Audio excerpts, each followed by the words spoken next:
Welcome to Case Vault, where every case has a crack, a contradiction, a missed clue, a detail that should not be there. Today, we're looking at the most damaging spy in American history, and the single piece of trash that gave him away. Foxstone Park, Vienna, Virginia, February 18, 2001. A man walks across a footbridge in the dark and leaves a sealed garbage bag tucked underneath it. Inside the bag, classified documents. He walks back to his car. He's a senior counterintelligence agent at the FBI. He's worked there for 25 years. He's spent his entire career in the part of the Bureau whose job is to catch Russian moles. In about 90 seconds, several agents from his own service are going to step out of the trees, and the man they're about to arrest, the man who's spent his career hunting Russian moles, is a Russian mole. Robert Philip Hanssen was born in Chicago in 1944. His father was a Chicago police officer who beat him through his childhood. He grew up Catholic, devout, the kind of Catholic who goes to Mass every morning and means it. He joined the FBI in 1976, age 32. He had a law degree. He had a wife named Bonnie and a growing family that would eventually include 6 children. The Bureau put him on the counterintelligence track from his first year. That's the part of the FBI that hunts foreign spies inside the United States, the Russians mostly. The KGB, their American assets, the agents working both sides. Hanssen was good at it, quiet, methodical. He'd built a database of Soviet GRU officers as a special project. He knew their handlers, their tradecraft, their dead-drop habits. He understood Russian intelligence better than almost anyone in the Bureau. On paper, he was the man you'd want hunting Russian spies. Devout family man. Career counterintelligence officer. Cleared access to everything. Every reason to be loyal. And he was selling everything to Moscow. 1979, 3 years after he joined the FBI. Hanssen walked into the Soviet GRU office in New York City and offered to sell secrets. The GRU is Soviet military intelligence. Hanssen was on a New York counterintelligence squad at the time, the squad responsible for watching the GRU, so he knew where to walk in, he knew who to ask for. The first phase was small. He gave the Russians a list of Soviet military officers who'd been recruited by the FBI. He gave them tradecraft details. He took payments of a few $1,000s at a time. In 2 years, he'd taken about $20,000. 1980. Bonnie Hanssen walked into the basement of their house and found her husband with a stack of classified documents. He told her he was working a sting. She told him he wasn't. She made him confess to their priest. The priest told him to donate the money to charity. He donated. And he kept going. After a 4-year break, with no apparent change in his religious life, no apparent crisis, no apparent regret, he started again, this time with a different buyer. 1985. Hanssen mailed a letter to the KGB station at the Soviet embassy in Washington. He offered them access to information no one else in the world could give them. The KGB wrote back. They wanted everything. From here on, the tradecraft tightened. No in-person meetings, no handlers ever seeing his face. Dead drops only, packages left under bridges and in parks, picked up hours later. He never told them his real name. The KGB knew him only by codenames. Ramon Garcia, Jim Baker, the Mole, none of them his. They wrote about him in their files as their American Mole, identity unknown. Their unknown American Mole was about to hand them the worst set of disclosures the FBI would ever lose. Names, operations, methods, and a tunnel. Start with the number. Between 1985 and 1991, Hanssen handed Moscow roughly 6,000 pages of classified documents, by weight, by content, by consequence. It would later be called the worst single leak the United States had ever suffered. By comparison, Aldrich Ames at the CIA, the other catastrophic American mole of the same era, gave Moscow several hundred. Hanssen gave them a library. He gave the Russians the FBI's playbook for counterintelligence operations against the Soviet Union, the Bureau's methods for detecting illegal residents, the procedures the United States would use to defend itself in a nuclear strike. And he gave them a tunnel. The United States had spent years and a fortune building a secret eavesdropping facility underneath the floor of the Soviet embassy in Washington. The tunnel was meant to record every conversation that happened in the rooms above it. Hanssen disclosed the tunnel in September of 1989. The Russians moved their sensitive conversations elsewhere. The tunnel never produced useful intelligence again. Moscow paid Hanssen $55,000 the following month.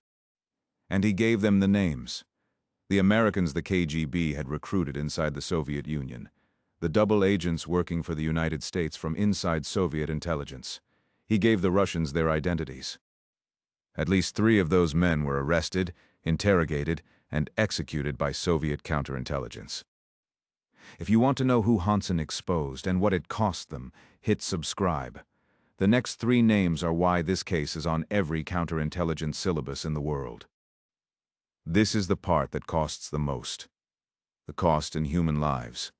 Hanssen revealed the identities of multiple Americans working as double agents inside Soviet intelligence. They have names. Dmitry Polyakov, a general in Soviet military intelligence. He'd been feeding the CIA and FBI information for 2 decades. American counterintelligence considered him the single most valuable asset they'd ever had. In 1986, the year after Hanssen restarted his contact with the KGB, Polyakov was arrested. He spent 2 years in interrogation. In 1988, he was executed. Sergei Motorin, a KGB officer who'd been recruited by the FBI in Washington in the early 80s. Hanssen disclosed him in 1985. Motorin was executed in Moscow. Valery Martinov, another KGB officer working as an FBI asset, disclosed at the same time as Motorin.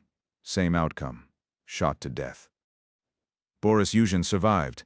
He'd been operating as a KGB officer in San Francisco while passing information to the FBI. Hanssen disclosed him. The Soviets imprisoned him for 6 years before a general amnesty got him out. Polyakov, Motorin, Martinov, Yuzhin. 4 names. 3 of them executed because their identities were sold to Moscow by a man at the FBI who attended Mass every morning. By the early 1990s, the FBI and the CIA both knew there was a mole. Operations were burning, sources were vanishing, information was getting to Moscow that should have been impossible to get to Moscow. They needed a suspect. They built a case against the wrong man. His name was Brian Kelly. He was a CIA officer in counterintelligence. For most of the 1990s, the agencies surveilled Kelly. They wiretapped his calls. They followed his family. They sent a false flag operative to his home posing as a Russian intelligence officer, asking him to defect to see if he'd take the bait. He didn't. He reported it. They put Kelly on administrative leave. They polygraphed him. He passed. They polygraphed him again. He passed again. His career was on hold for years. He was being investigated for treason. He was innocent. And while the FBI and CIA were hunting Brian Kelly, working with the assumption the mole was at the CIA, the senior FBI counterintelligence officer at headquarters, the man at the meetings, the man with access to the case files, was Robert Hanssen. The mole was watching the hunt for himself. Hanssen had gone dormant in 1991, around the time the Soviet Union collapsed. For most of the 90s, he didn't make contact. 8 years of silence. Then in 1999, he reached out to Russian intelligence again. The Soviets were gone. The successor service, the SVR, was running the same playbook with the same procedures. Hanssen used the same drop sites and the same routine he'd used a decade earlier. He was 55 years old. He'd been spying for 20 years. He had no apparent motive. No debts the Bureau could find. No political grievance on record. He just kept going. By the year 2000, FBI counterintelligence had been hunting their mole for almost a decade. They'd cleared Kelly. They had no other strong suspect, and operations were still burning. Their only remaining play was to get inside Russian intelligence. The Russians had run the mole. The Russians had the file. They opened a back-channel approach to a former officer of the KGB, a Russian intelligence professional who had kept the original Russian file on the unknown American mole. The Russians had kept everything, every drop, every payment, every coded letter, tape recordings of phone calls between the mole and his handlers, and the physical objects from the operations, the wrappings, the bags, the tape. The former officer was willing to sell. The FBI paid roughly $7 million for the file. They flew it back to Washington. They opened it. Inside they found a tape, the mole on the phone with his handler. They listened. Hanssen had been the lead FBI counterintelligence officer on the case. Several agents in the room recognized the voice. They needed more. A voice recording is suggestive. It isn't proof. They went to the physical artifacts, the wrappings the Russians had kept. They lifted fingerprints. They ran them through the Bureau's own database. The match came back from inside their own building. Robert Philip Hanssen, FBI Counterintelligence Division, 25-year veteran. The man at the meetings about the mole hunt was the mole. That was the crack. Not in the case, in the man. Hanssen had been disciplined for 22 years. The Russians had been disciplined for 10. Somebody somewhere in Moscow had kept a garbage bag. The FBI didn't arrest him. Not yet. They knew the file from Moscow was probably enough to convict him. They wanted more. They wanted to catch him in the act so the prosecution couldn't fail. They created a Sham Promotion, a newly invented senior post in cybersecurity at FBI headquarters. They moved Hanssen to it. They told him it was an important new mission. They gave him an assistant, a young FBI counterintelligence specialist named Eric O'Neill. O'Neill's actual job was to get close enough to Hanssen to copy the contents of the Palm Pilot he carried everywhere. For weeks, O'Neill worked next to Hanssen, ate lunch with him, drove home next to him. And one afternoon, Hanssen left the Palm Pilot in his desk drawer when he went down the hall. O'Neill plugged it into a copier. He pulled everything off it, including the coordinates of the next drop. The next drop was scheduled for February 18th, Foxstone Park, Vienna, Virginia, a footbridge near a parking lot. Hanssen would tape a piece of white paper to a signpost. That was the signal. Then he'd walk to the bridge. Sunday, February 18th, 2001, 5 in the afternoon. Hanssen tells his wife he's going to Mass. He drives to Foxstone Park. He tapes the white paper to the signpost. He walks to the footbridge. He pulls a sealed garbage bag from inside his jacket. Inside the bag are classified documents for his Russian handlers. He places the bag under the bridge. He walks back to his car. He gets in. Several FBI agents step out from behind the trees and from the parked cars they'd been using. They open his door. They pull him out. He doesn't resist. He raises his hands. On the drive back to FBI headquarters, an arresting agent reportedly asked him something. The record varies on what exactly. The answer everyone seems to agree on is 3 words. What took you so long? If you've made it this far, you're the kind of viewer this channel is built for. Drop a like, and let's close the case. Hanssen pleaded guilty in July of 2001. The deal was straightforward. He would cooperate fully with the damage assessment, and in exchange, the prosecutors would drop the death penalty. He cooperated. He sat for hundreds of hours of FBI debriefings. He told them what he'd given, when he'd given it, what was still walking around in Russian intelligence files. They wrote down what he said. They never quite trusted it.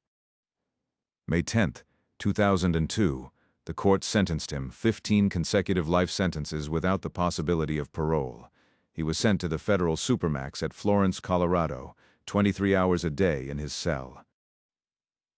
He stayed there for 21 years. June 5th, 2023. A guard found him in his cell. He was 79 years old. He'd been either spying or imprisoned for almost his entire adult life. He never publicly explained why he did it. In debriefings, he gave different answers on different days. Money, boredom, a grudge against the Bureau, the thrill. None of the explanations satisfied the people taking notes. There's a question this case leaves behind. It's not whether Hanssen knew what he was doing. He did. He kept neat records. He understood the costs. The 3 executed agents had names: Polyakov, Motorin, Martinov. The question is harder than that. How does a man do this for 22 years inside the FBI and never get caught by the people sitting next to him? The defense his colleagues used to dismiss the idea of an FBI mole was the cover Hanssen had built. Daily Mass. 6 children. Catholic family. 25 years of unbroken service. He couldn't be a Russian agent because look at his life. That was the cover. That was the case. The two weren't separate. He was invisible to his colleagues because the cover and the man had become the same thing. And in the end, the Bureau caught him on tradecraft only at the very last step. The actual break in the case was something else. A clerk somewhere in Moscow had decided to keep the wrappings from one of the drops. 20 years before the arrest, somebody had kept a garbage bag. And the bag still had the fingerprints of an FBI counterintelligence agent who attended Mass every morning. A garbage bag from Moscow. A fingerprint inside the FBI. That's the case. If you see things other people miss, hit subscribe. Case Vault drops a new one twice a week, and the next crack is sharper than this one.